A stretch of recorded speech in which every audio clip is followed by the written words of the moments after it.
একজন গরিব ঘরের ছেলে, যার পরিবারের অবস্থা এতটাই খারাপ ছিল যে 3 বেলা ঠিকমতো খাওয়াও হতো না। সংসারের দারিদ্র্য ঘোচাতে ছোটবেলা থেকেই তাকে রাজমিস্ত্রি সহকারী হিসেবে কাজ করতে হতো। প্রতিদিন সূর্য ওঠার আগে ঘুম থেকে উঠে দিনভর কঠোর পরিশ্রম করত। ইট, বালি, সিমেন্ট বয়ে নিয়ে গিয়ে নির্মাণ কাজে সাহায্য করত।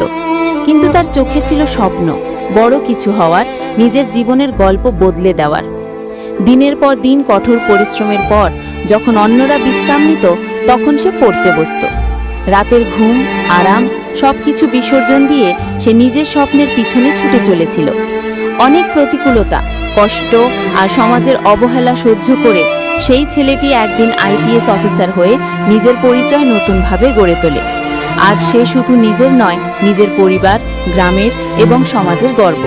ভিডিওটি ভালো লাগলে লাইক, কমেন্ট, শেয়ার আর এই রকম ভিডিও পেতে গেলে চ্যানেলটিকে সাবস্ক্রাইব করুন।